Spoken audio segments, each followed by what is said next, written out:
Hey, hey, hey, Nicola Light here, remembering back into my own light, assisting you to remember yourself, who you truly are, who you truly are.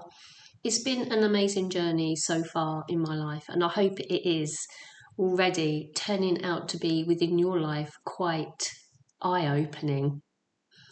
It's funny, isn't it, is that our perception of our reality sort of sits within our childhood of being programmed into who am I? And how the system the wholeness actually works in itself. And I've just sort of come into a deep realization with the advantage of having my hair in braids today. And I was doing a distant healing with a beautiful lady, Sarah, and it was sort of an analogy that came through that I thought I'd want to share with you, as well as some light codes. And it was to do with the entanglement of the old you and the moving into the new you. And as I was sort of unpacking the actual session, as I was recording it for her so she can listen back to the codes, I started to want to sort of like unbraid my hair. And this is what I did. I started to sort of like just talk about, onward journey and moving through. And then all of the hair started to sort of go like this. So why on earth would I, within a recording, start to do this with my hair? And then I suddenly realised what I was talking about was actually showing me exactly the same thing with this. It's about the entanglement with others. When we're really very sensitive empaths and we start to tap into other people's energy field and we start to open our energy up, we can start to sort of download that information. But because we're not used to the idea of flushing through the system of taking and release, take, release, we hold on to stuff and we store it within the body, within the joints, within the muscular structure.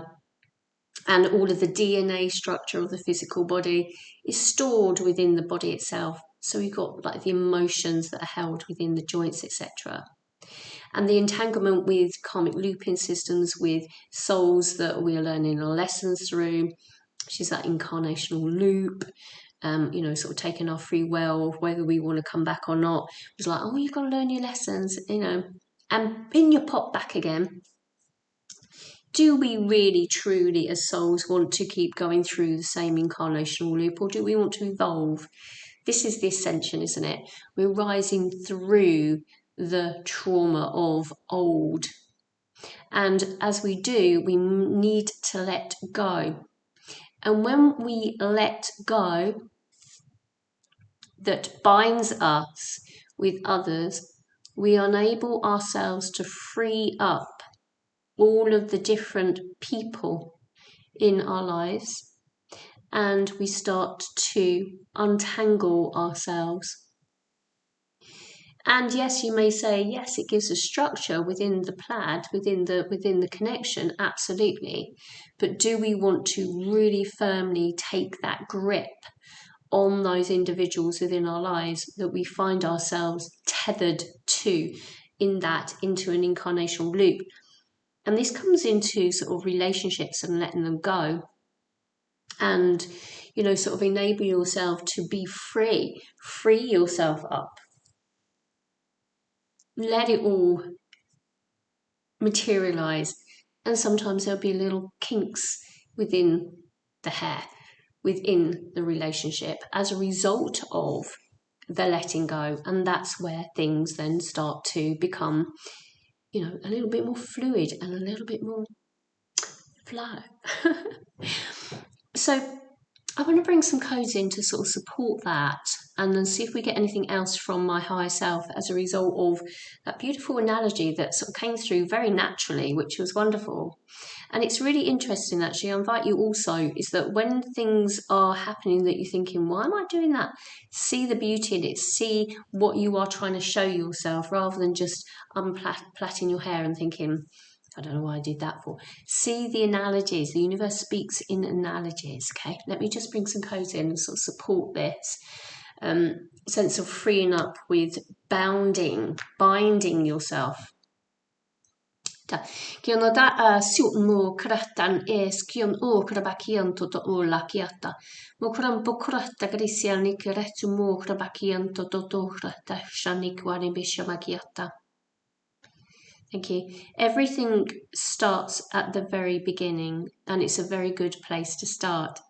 There is always a start, a middle, and an end to everything. And the evolutionary step of the soul's journey is to rise into the sense of oneness, to come back together again. But it is to come back together again like this, not like this. It is without restriction of your mind that allows you to have the freedom that the heart desires. The freedom heart desires, okay? It's not the mind, it's the heart desires this fluid flow. Just a lion's mane, they're just bringing in now, a lion's mane. It's full of strength, vigor, an abundance of knowingness, the sort of the lioness, the lion, as you sort of strut your staff, and you go into the Sahara Plains, and you I don't know whether the lions are actually there, but I'm just bringing this forward from ego as well. And you sort of like go forward, and you pad your feet on the ground, and you're like, here I am. It's that sort of energy. Okay. But it is the ending that we are looking at here. The end of everything that keeps us into a loop is a bond or a bounding. Okay? If you bound a hair, you are then locked into the connection to this strand only and not the rest of the freedom.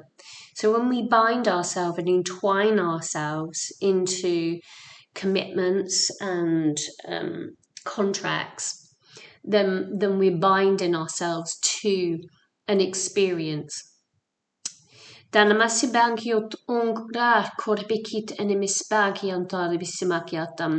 does not feel good for the soul, because the soul is expansive and light, and it doesn't want restriction. That is coming from a lower mind perception. From a higher mind perception is that we have these bonds and bounds left, right, and center because it wants to experience. The experience comes in because we want to experience it. Whether it's a bounding of the universe or bounding outwardly, ultimately, it's all experience. Whether you see it as entity attachments, as you see it as darkness, it's all experience. It's a matter of vibration of energy. It's our perception of it is that what matters. Because we are creator beings upon the planet that holds much, much, much intelligence within our DNA structure, but we've got to ignite it within ourselves.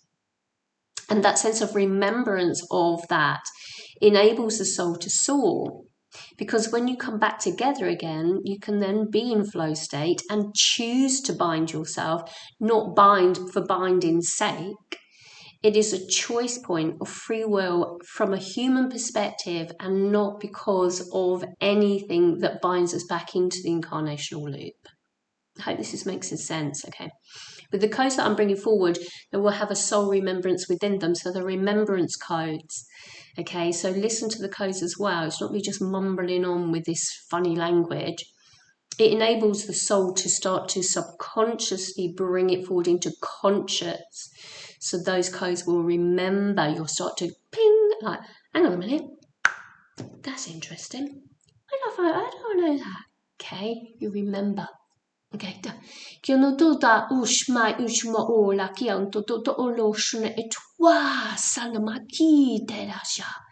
that total sense of freedom is choice point, is available, because we know how to play this freaking game. It's not like you're going in mindlessly, droning through life like, and you just get pushed from pillar to post through the emotional states and outward forces of energy that takes you. Now you choose to take the path. Okay. At that, thank you. Amakush matwan ispire namasie shao lokrianta.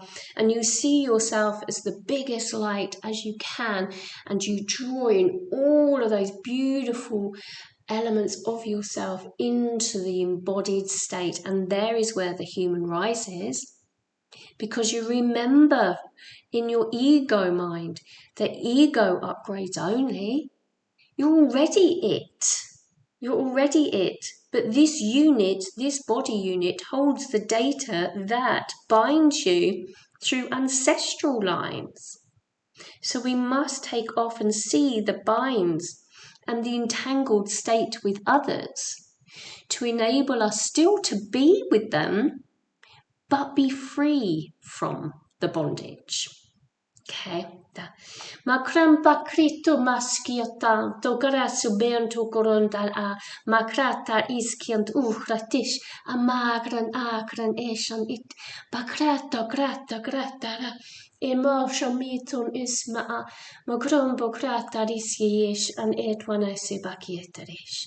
We have people around us, but we choose to be with them because there is a soul resonance and a choice point. There is no bound, no boundary within it. The heart desires to be with someone, to be in partnership, to be in relationship, to be in that space. We all have a choice, and dependent on the level of where we're at and where we're going in our life's mission, we're aligned to where we are at. It's everything and nothing all at the same time. Your ego can decide, I want to do this or this. And within that, the timeline is adjusted. Everything is a perception of reality. It's not a line per se. It is a choice point of vibration. And the more that we work through our inner boundaries and bonds that keep us locked in, the more we have a choice point of where we want to bound ourselves. We have a choice point to be in a relationship or not, with bonding with that individual. And within that, you've got a beautiful, beautiful connection. But it is free for you to take it away if you don't want it. But just be aware of the ego if it steps in. It's not always a case of actually is that you have a choice point from a heart perspective. Always see the perspective of a higher mind perspective. If an emotional gets involved, then you'll need to really look at it. If you're looking things from an observational point of view, and a meditative state of view, and a flow state of view, then you know that you're not bound into the decisions that you are making. It's a choice point, but the heart will magnetize you to where you need to be at. Not a case of you're there because you need to be there, because that's that. Not enslaved to connection. You are free to connect. And this is what will happen more and more and more in our relationships, that we choose to take those choices, that travel, that movement, that flow state, rather than being, oh God, I'm stuck here because I've got this to do and that, and then I've got that and this and this and that, and do boo boo be do be do. No, I choose to be here, fluid, without this. I choose to get angry. I choose to be in fear. I choose to travel. I choose to move. I choose to do this. I choose to do that. Not a case of I'm bound to do this and I'm bound to do that. I do hope that that helps you. I've got a call in 5 minutes, so I need to go. But yeah, really interesting, isn't it? All of this beautiful spiritual stuff.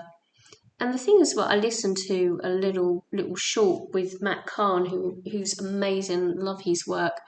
It was just a little short that came up on my phone, and he was saying It's not the spiritual journey of actually separating yourself into, I am a spiritual being and everybody below me is, really insignificant into my life in this now moment because of this, and this, and, they really don't get it.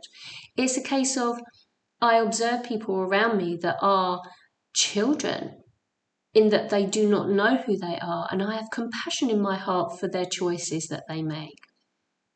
And through them, through their unawakened state, I learn through the lessons that they provide me. And how beautiful is that? It's the mastery of walking through chaos. It's integrating you into the collective without actually feeling uffy that you're in the collective. To go to the supermarket and not to think to yourself, oh my God, I've got to put myself in a bubble. Like, no, you don't. You cut through the supermarket in its density and you hold your light.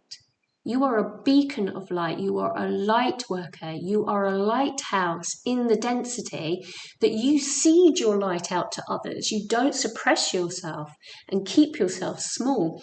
You grow and you expand, and everything around you starts to free itself up because you are free. And your energy influences others subconsciously as you seed them with your light, as you sprinkle a bit of stardust, as you move through the density. Don't hide yourself away on top of a mountain or in a cave. We must be in the collective to rise the collective, to raise the collective. Be with members of people that trigger you, the kryptonite people.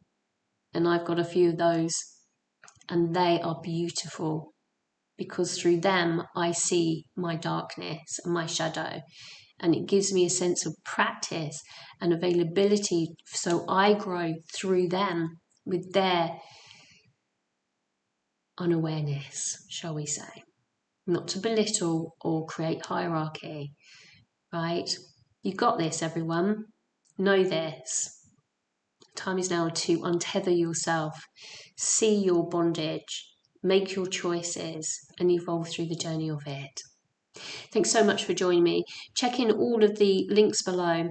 If you want to join me on a one-to-one, it's nicolalight.com. Otherwise, I've got online courses on Udemy taking through all of light language awareness, and have a little look on those referral links. Subscribe, like, share, all that beautiful stuff. And I'll see you all very, very soon. Take care, everyone. I'm going to do this and then that because something popped up and I couldn't find my stop button. Right, off I go then. See you soon. That's it. Stop button, you see. Something came in front of that, so I clicked it out of the way, cleared it, let it go. Now I can stop the video. See you all soon. Bye.